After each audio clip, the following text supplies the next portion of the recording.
Bonjour, on se retrouve dans cette nouvelle vidéo. Nous allons voir comment créer un tableau de valeurs, par exemple un tableau de suivi des ventes de voitures. Donc pour ce faire, nous avons des colonnes, des lignes. Par exemple, si je prends la colonne G et la ligne 15, j'ai donc une cellule. Je rappelle également qu'en haut, nous avons donc des onglets, que dans chaque onglet, nous avons des groupes. Ici, donc dans l'onglet Accueil, nous avons le groupe Presse-Papier, Police, Alignement. Je vous invite à aller voir la première vidéo où je vous explique tout ça. Donc dans un premier temps, nous allons donc indiquer les mois. Donc je vais me positionner ici. Janvier, février, mars. Je vais m'arrêter là. On s'aperçoit qu'en sélectionnant de janvier à février et à mars les cellules, si je me mets en bas à droite, j'ai une petite croix, je peux venir incrémenter automatiquement les mois qui suivent, puisque Excel a dans le logiciel déjà des listes prédéfinies. Voilà. Ensuite, je vais définir donc les noms des personnes. Donc, par exemple, Léa, Céline, Robert, Mohamed, je peux mettre quoi? Simon, Arnaud, etc., etc. On va définir donc les ventes de véhicules par mois pour chaque personne. Donc je vais mettre des chiffres au hasard, hein, mais on va comprendre assez rapidement. Voilà. Donc, pour vous, ça va être rapide. Je vais le remplir et je vous rejoins maintenant. Donc nous revoici avec le tableau une fois rempli. On s'aperçoit que tout ce qui est de caractère donc alphabétique, c'est aligné à gauche. Tout ce qui est numérique est aligné à droite.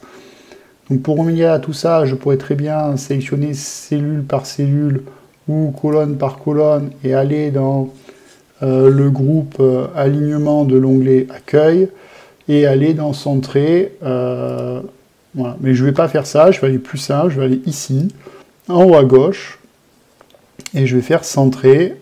Donc ça va me centrer les caractères au niveau de la cellule, mais ça va aussi me les aligner au centre si je viens à déplacer, comme ici, ma hauteur de ligne.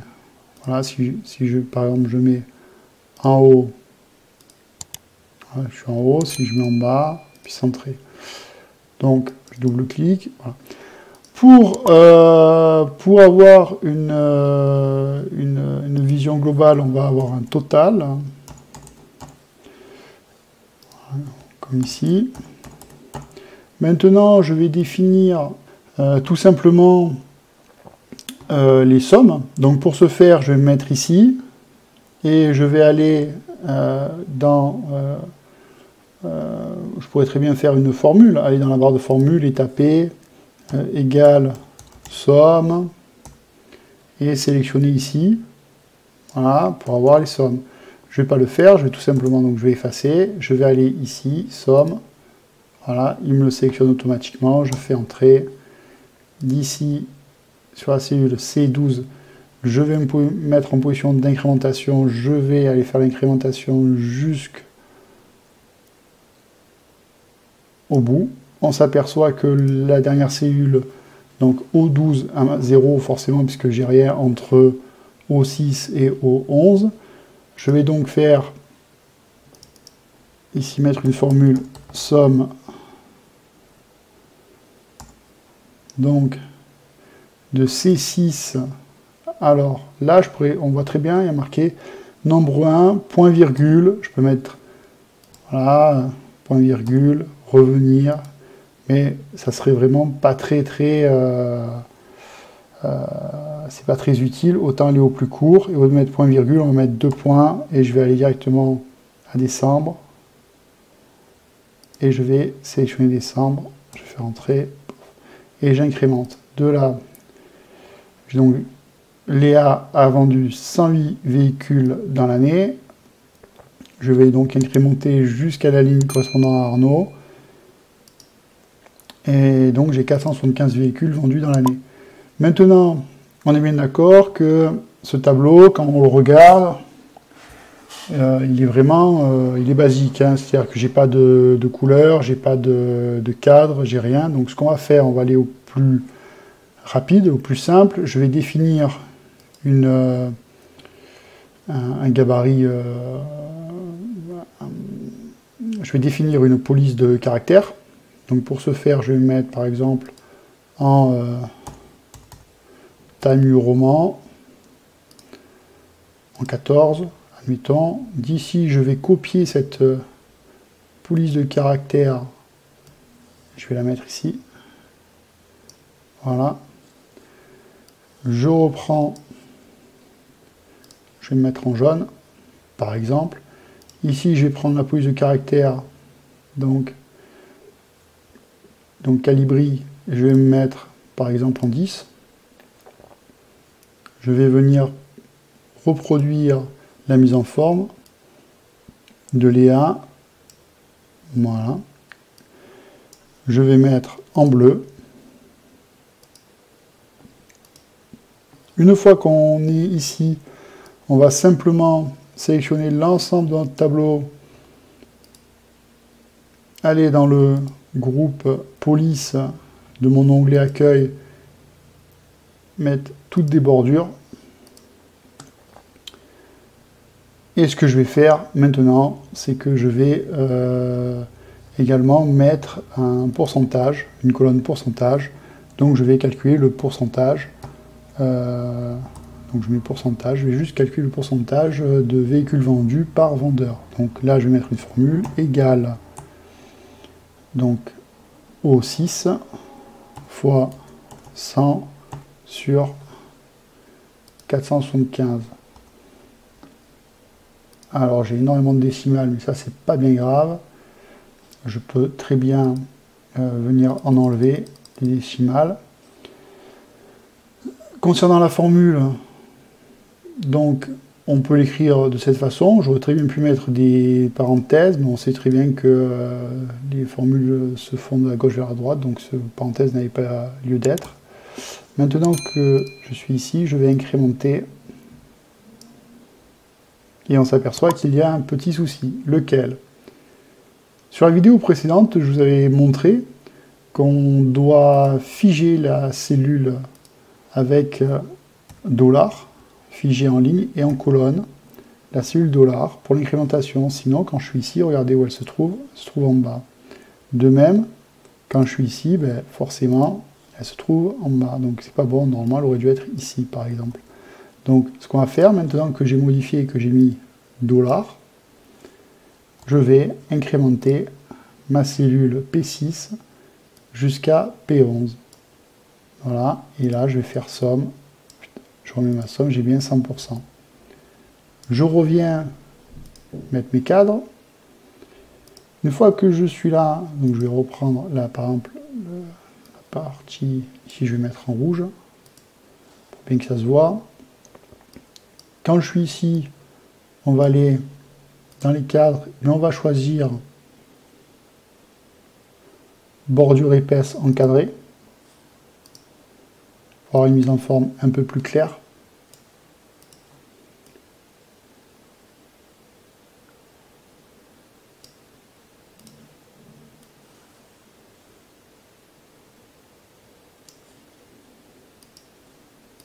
Pour cette cellule, je vais faire un clic droit. Je vais aller dans Format de cellule. Dans Format de cellule, je vais aller dans Bordure. Dans Bordure, je vais enlever la partie qui ne m'intéresse pas, à savoir la partie supérieure et le côté gauche. Que voici. Maintenant, on va s'apercevoir d'une chose sur Excel, c'est-à-dire que si maintenant ici, je viens mettre admettons une date, le 12/7/23.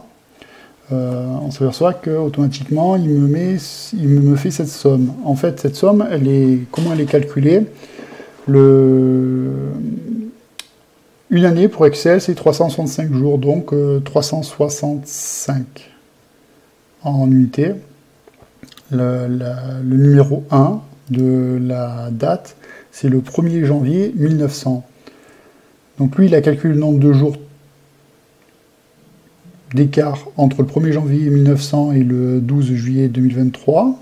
Il a fait la somme de ce qu'a vendu Léa, Céline, Mohamed, Simon, Arnaud en février. Ça a obtenu 45 162. Maintenant, si je reviens et que je mets, par exemple, 2 par-dessus, on s'aperçoit que j'ai une date. Ben oui, 2, parce que c'est le deuxième jour de janvier 1900. Donc pour enlever ce problème-là, il faut que j'aille automatiquement dans Format de cellule. Je vais aller dans Nombre. Et là, on s'aperçoit que la cellule, elle est passée de standard à date. C'est-à-dire que dès l'instant que ma cellule, quand elle est standard, j'y mets une heure ou une date, automatiquement, elle va être priorisée de ce principe-là, à garder la date ou l'heure. Il faut que je revienne et que je mette standard. Et automatiquement, mon tableau est bon. Maintenant, on va voir comment faire un graphique. Donc, je vais aller dans Insertion. Je vais mettre un graphique, par exemple, secteur 3D. Alors, nous, ce qu'on veut, c'est avoir les noms des vendeurs avec le pourcentage de véhicules. Donc, on voit bien qu'ils ne sont pas à côté habituellement.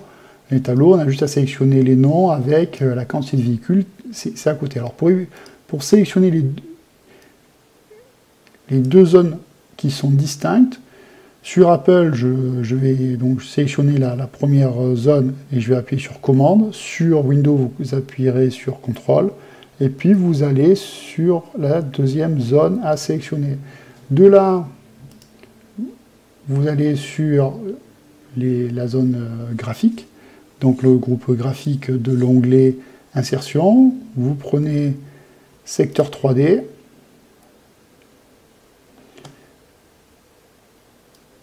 Et il vous crée automatiquement en 3D votre graphique.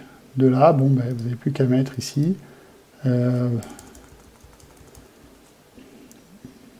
pourcentage vente de véhicules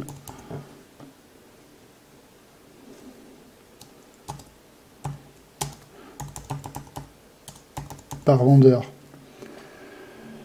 Voilà, ça vous donne une vision globale. Maintenant, ce qu'on peut faire aussi, et ce qui est important d'expliquer, c'est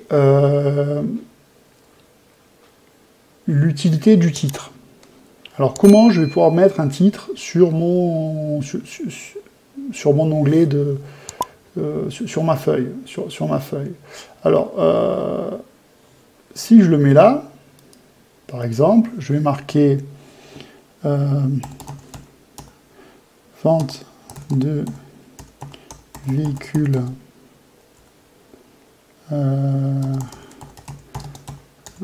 durant l'année civile. Il se passe que si je fais insertion, donc je mets sur la colonne, je vais dans insérer, il se passe qu'automatiquement, ben, il est plus centré. Donc pour éviter ça,